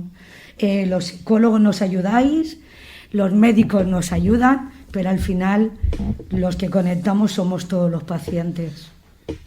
En el tema del cine, como comentas, debería de ser más visible la hora de cuando nos lo diagnostican, que estén los médicos, que salgan nuestros tratamientos, que salga la salud mental del proceso y que salga que la enfermedad al final la luchamos.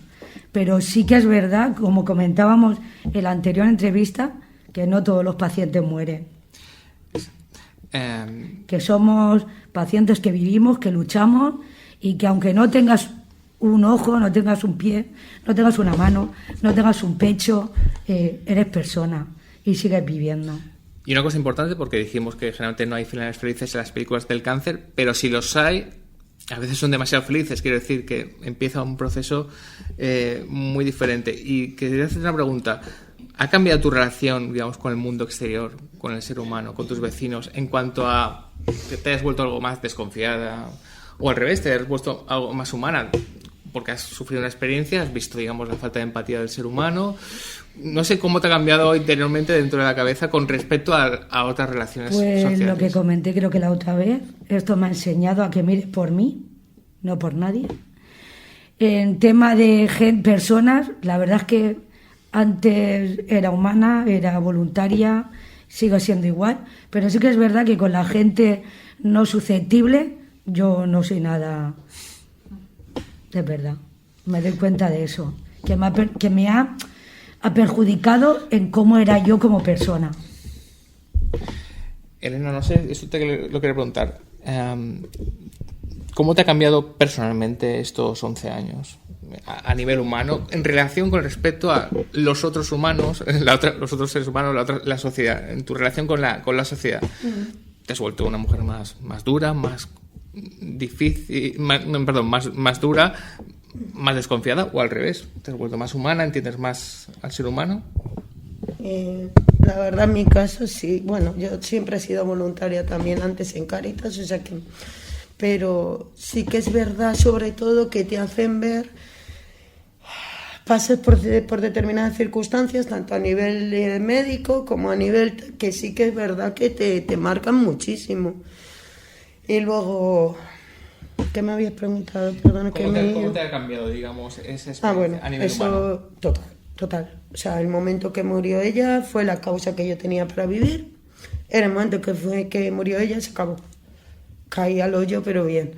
Ahora mismo no me gusta relacionarme mucho con gente, lo que me preguntas. Estoy un poquito en aislamiento. Y no... Como que me he vuelto más práctica, digamos. Esto sí, esto no, esto sí y esto no. Y lo tengo clarísimo. O sea, lo que quiero y lo que no quiero. A eso me ha ayudado muchísimo. Ahora sí que estamos llegando a la recta final, pero me he dejado, digamos, lo más complicado para el final. Pero esto que ha dicho Elena, no sé si es un patrón o no, que la gente que pasa por estos procesos, sean cuidadores y sobre todo sean pacientes o enfermos, se vuelven, digamos, más prácticos, como ha dicho Elena. Me ha gustado mucho lo de práctico. Más prácticos, más sencillos, quizá más desconfiados, quizá porque ven el lado más crudo, no de la enfermedad que han tenido, sino de la relación de los demás con la enfermedad. Yo quería también, pues, ir terminando diciendo que, bueno, que el cáncer, la enfermedad de cáncer a día de hoy es una enfermedad cada vez más frecuente, pero cada vez existe más investigación, más tratamientos y cada vez es más curable. Esto implica que también hay que cambiar un poquito por parte de los psicólogos esta intervención, porque es cierto que la ayuda psicológica no termina cuando termina la enfermedad, sino que empieza otra nueva etapa y que es donde surge otro tipo de problemas. Nosotros también lo referimos como la metáfora del corredor. ¿Qué quiere decir? Cuando tú estás corriendo en una maratón, tú te estás enfocando en luchar, en seguir para adelante, y cuando aparece todo el cansancio, todo el agotamiento, todo ese mal, aparece al final cuando termina la carrera. Es cuando te tiras al suelo y ahí es cuando no tienes fuerzas y es cuando más necesitas quizá ese soporte y esos apoyos para volver a ponerte en pie. Entonces es una metáfora muy gráfica que a veces ayuda a entender un poquito que una vez que se da el alta a nivel médico, continúa este proceso psicológico de otra manera muy diferente. Y bueno, respecto a eso, también, ¿qué le pasa a la persona? Que es lo que estaban comentando un poquito Elena y Silvia. Se aprende a valorar, yo creo, realmente lo importante de la vida. Entonces, por eso quizás se vuelve pues, más prácticas o más, no sé, lo que estaban comentando. Bueno, yo he sido voluntaria con pacientes oncológicos en hospital. Trabajo con pacientes oncológicos, he estado 20 y tantos años y soy familiar de paciente oncológico. Entonces, el aprendizaje que tengo es el vivir el momento, el vivir el ahora, con la mayor intensidad del mundo, aprovechar los momentos familiares, con amigos, con la mayor felicidad del mundo y, sobre todo, quitar de mi vida a la gente tóxica, a la gente negativa, a la gente que reste. Solo quiero en mi vida gente que sume, gente que aporte. Y bueno, yo creo que es un aprendizaje humano el estar con pacientes oncológicos, porque ellos te enseñan a vivir con humanidad la vida. ¿Y Pablo va a añadir algo? No, aporto un par de comentarios. Yo a lo largo también de mi ya dilatada vida profesional hay 2 o 3 cosas que todos los pacientes que han pasado y han sobrevivido tienen, que es, han dejado de valorar las grandes cosas de la vida y las grandes metas, y todos valoran cosas pequeñitas. Una palabra de afecto, una comunicación, en fin. Esto es lo que quería decir. Vale, sí. Para el final voy a dejar. Deberíamos acabar el programa aquí, pero yo sí que creo que he dejado para el final una cosa bastante más dura, y creo que es la responsabilidad que tenemos que hacer en este programa. He intentado que estos programas sean positivos siempre. Pablo ha dado los datos. Hay más recuperación, lo ha dicho Manuela. Hay más recuperación, hay más investigación, realmente hay más supervivencia, obviamente, que en otras épocas. Eso está claro. Pero también tenemos que hablar que realmente hay gente que sí que muere por cáncer. Esto sigue siendo un hecho. Y tampoco tenemos que, digamos, dejarlos un poco al lado a las personas que realmente van a llegar al final de su vida por esta enfermedad. Con lo cual, para ellos también tiene que haber una ayuda psicológica. ¿Cómo? Porque ahora, en el anterior programa que hicimos, realmente de muerte por suicidio, no el de cáncer, sino el siguiente, las personas de la asociación que hablamos en el programa de la asociación, que eran víctimas de muerte por suicidio, se quejaban de que se hablaba muy poco de la muerte. Que obviamente no tenemos que estar hablando de la muerte todo el día, pero se hablaba muy poco de la muerte en la sociedad, que se afrontaba poco, ¿no? Y ahora le pregunto a Manuela desde una perspectiva psicológica, y Monse también puede añadir, y por supuesto cualquier persona, incluso Elena. Ante unas personas que tienen una enfermedad, y en este caso sí que desgraciadamente van a llegar al final de su vida con esa enfermedad, ¿qué ayuda psicológica se le puede hacer para afrontar esto? Para afrontar, digamos, el final, porque hay que ser positivos, pero una vez que ya se ha acabado realmente no hay esperanza para la vida. Es también importante una ayuda psicológica para afrontar el final, ¿no? Yo te diría, pues, acompañar a la persona que viva con la mayor humanidad e integridad posible, poder hacer una reminiscencia, quiero decir, hacer un repaso desde toda su vida, de todas las cosas que se ha conseguido, que se ha tenido, de aquellos momentos, pues eso, que realmente le han aportado, le han generado felicidad, amor, y poder acompañarla de la manera más humana posible en su final de vida. Montse, tú que eres una veterana del Vietnam, pero tú que tienes mucha experiencia y solamente en esto también, ¿cómo podemos acompañar a estas personas que sí que están llegando al final de su vida por cuestión natural, pero ya que estamos hablando del cáncer, por una enfermedad? Está muy cerca siempre del final de la vida, por eso, porque está con gente muy, muy, muy mayor, y la gente mayor sí que es verdad que ve la muerte como algo natural. Es que la muerte es parte de la vida, o sea, empezamos a morirnos el día que nacemos. Lo que pasa es que no sabemos la fecha ni el cómo. Y todos nos sorprendemos mucho, y es antinatural, está claro, cuando muere un chiquillo o una persona joven o tal, y lo admitimos muchísimo mejor pues cuando es una persona anciana, pues porque es ley de vida. Yo creo que de la muerte se debe de hablar, pero se debe de hablar con muchísima más normalidad de la que hablamos, porque si yo estoy en casa y estamos con mis hijos y tal, y de repente, pues yo me gustaría esto, me gustaría aquello, cuando yo me muera quiero tal, quiero hacer un testamento vital, quiero... Ay, por Dios, qué cosas dices, pues, todo el mundo te calla, todo el mundo te aparta. ¿Por qué? Se puede hablar... Cuando no hay que hablarlo es con prisas y al final, y cuando estás hecho un asco. No, hay que hablarlo cuando estás bien, con normalidad, con naturalidad. Y bueno, pues más o menos, oye, pues a mí me gusta que me toquen la canción de ABBA, pues que me la toquen, pero si no lo digo, no me la van a tocar. Y si quiero que me hagan esto, me hagan aquello. Y luego decirse, hablar de los sentimientos, o sea, cómo me he sentido contigo, que eres mi marido, o eres mi hijo, o eres un amigo especial, o eres un vecino especial, o tal. Hablar de tus sentimientos de tu vida y dejar un recuerdo que sea, bueno, pues el que tú tienes de esa persona. Hablar de todo esto con muchísima más naturalidad y sobre todo, insisto, hablar hablar de ello, no pasa nada. O sea, la muerte es parte de la vida. Y es muy tranquila la muerte, ¿eh? Habitualmente es muy, muy tranquila. No pasa nada. Hay el tocar, el abrazar, el hablar, el contar cosas de cuando eras niño, de cuando eras mayor, o un chascarrillo o un tal, porque el oído es el último sentido que perdemos. Es estupendo, y ayudas y acompañas. A veces una mano, un calor de una mano, te acompaña muchísimo.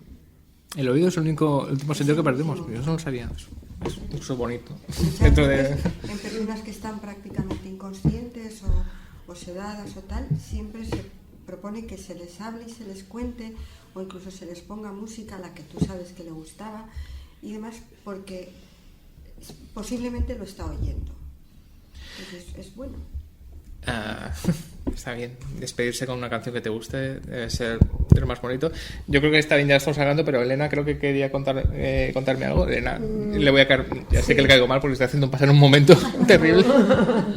No, yo quería darle la razón a la doctora porque en experiencia personal mía, al principio, cada vez que ella me decía cuando me muera, cuando no sé qué, arreglando todo, yo le callaba. Decía, cállate, que no digas eso, no digas eso. Hasta que un día ella misma me dijo, cariño, necesito hablar de ello. Escúchame, porque no lo digamos no quiere decir que no vaya a pasar.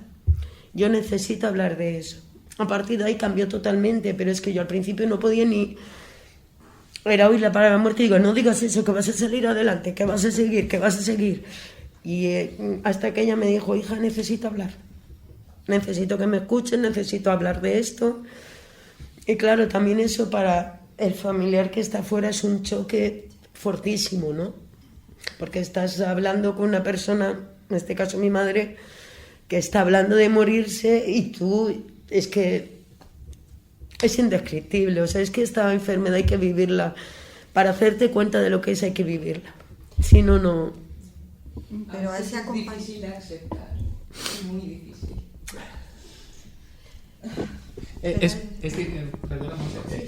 ¿Crees que es complicado? Porque estamos hablando, quizá lo estamos naturalizando, pero a veces es complicado aceptar ese final. Porque tú hablabas de que cuando te dieron el diagnóstico, lo primero que pensaste es, bueno, ¿cómo voy a morir? Exacto. Digo, vamos a ser realistas, se puede pasar. Y le dije a mi hermana, me pasa, le he dado instrucciones, se puede pasar. Digo, a lo mejor tengo más... No me hables de eso, no quería tocar ese tema. Pero yo digo, vamos, yo soy realista. Cuando me fui a mi país, como mi país se entera los muertos, le dije a mi sobrino, me metes ahí al lado de mi padre, no hables, tía, de tontería. Bueno, ojalá se pase. Y se pasa. Y digo, yo soy realista. Está mejor pensar también en otro lado. Pienso que puede tener más vida, pero también soy realista. Ojalá no pasarse, pero es así, es una realidad. Yo no puedo negar que es una realidad. Digo, yo soy positiva siempre, pero esa es la ley de vida, se pasa. Y estamos hablando del cine, está bien que como muestra el cine la muerte, que a veces le da mucho el espectáculo cuando en realidad es algo, quizá como dice Monse, algo más natural y más sencillo de lo que creemos. Afortunadamente cuando pasa no pasa nada. Eso. Yo solo quería apostillar lo que decía Elena, que la persona que acompaña al que está terminando con su vida, si ha escuchado y al final va haciendo todo lo que esa persona le ha dicho, esa persona a la que quieres te ha dicho y te ha dejado unas instrucciones y lo haces, te da mucha tranquilidad. Te da gusto decir, he hecho todo lo que quería. Y un último aviso, que es hacer un testamento no es una sentencia de muerte. No, hermano, incluso debería estar casi medio obligado que a cierta edad hicieras un testamento, cómo quieres que te entierren, cómo repartir los bienes, qué música quiero que escuche, desde las cosas más sencillas, que luego os prometo que arregla mucho el final, mucho el final. Incluso es bonito dar un repaso de tu vida y decir, quiero que esto sea así. Puede ser incluso bonito. Belén, creo que quería añadir algo. Nosotros organizamos jornadas de la salud y el congreso anual y en los primeros incluíamos como ponencia las voluntades anticipadas. Tuvimos que quitarlo.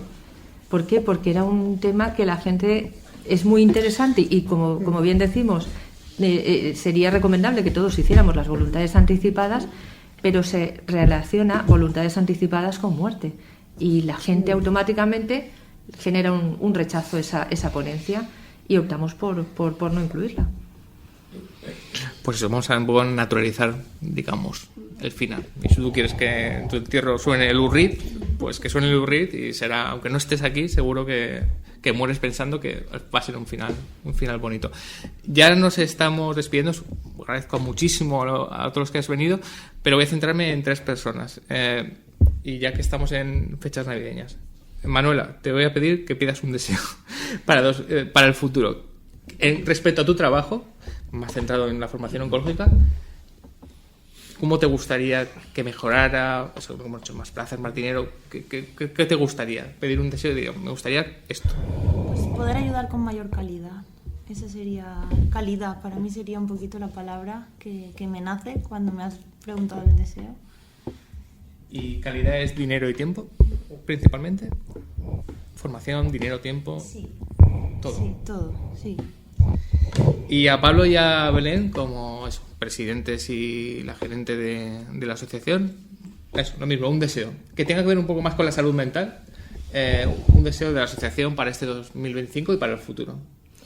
Bueno, yo en relación con la asociación pediría más recursos externos. Nosotros somos una asociación de reciente creación, pero todo el trabajo que estamos haciendo se ve, aflora, se ven los resultados. Entonces, que de alguna forma nos apoyaran tanto empresas como los propios, el ayuntamiento, las instituciones de aquí de Alicante, y que vieran que los resultados están ahí, que el beneficio va a ser para el paciente oncológico.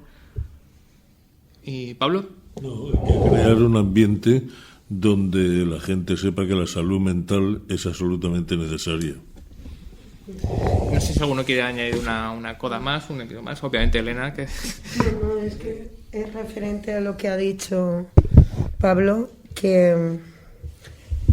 Ay, se me ha ido la cabeza, es que estoy un poco nerviosa. ¿Qué es lo que acabas de decir? Un espacio. No, bueno, olvidé que no. Estoy... Bueno, pues lo que quería decir es que sí que es completamente necesaria. Yo tuve una mala experiencia en una operación, me operaron hace 4 meses, 5, de una hernia. Y yo estaba con un ataque de ansiedad, ya entré en el quirófano con ataque de ansiedad a pesar de la medicación, o sea, horrible. Entré y la anestesista me dijo, le dije, digo, ¿pero me vas a dormir? Le dice, no, solamente como la epidural porque no necesitan más. Le dije, no, por favor, que yo sufro muchísimo de ansiedad, que yo estoy muy nerviosa, que no me pueden hacer eso, que yo no puedo estar escuchando lo que pasa. La respuesta de ella fue, déjate de tonterías, esto es un quirófano y aquí estamos por salud. A lo cual me pusieron la anestesia, me durmieron al final y tuve un ataque de ansiedad dormida ya. O sea, los nervios salieron una vez ya dormida. En quirófano de biliar, me dijeron. Entonces, claro, que un mismo anestesista, un especialista en medicina, te diga, aquí no estamos para tonterías, esto es un quirófano, es para la salud. Oiga, esto también es salud. De hecho, también conlleva muchas muertes. O sea, que se toma... Yo me quedé sorprendida porque incluso en un médico, o sea, esa desconsideración hacia las enfermedades mentales me pareció un poco surrealista.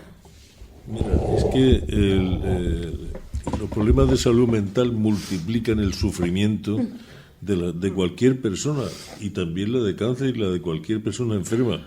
Multiplican el sufrimiento. Entonces, aquí se trata de controlar el sufrimiento.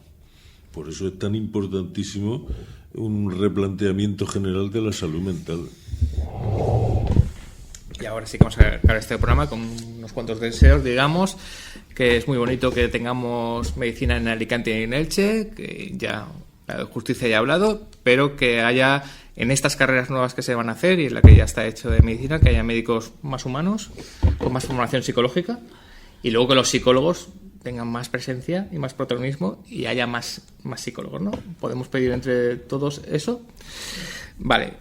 Y ya el último deseo, una cosa que creo que ha dicho Pablo, que es que no hace falta tener una enfermedad para poder disfrutar de las pequeñas cosas de la vida y ser más prácticos, ser más sencillos y ser empáticos y ser buenos vecinos y ser buenas personas, ¿no? No hace falta pasar una enfermedad por eso. Y ser seres humanos, ¿no? Como ha dicho Vasily Kanae, no hace falta. Es más, lo recomendable es que no tener ninguna enfermedad y ser buenos seres humanos. Dar las gracias a Luisa Pérez, que hoy Luisa no ha participado tanto, pero yo sé que ha disfrutado.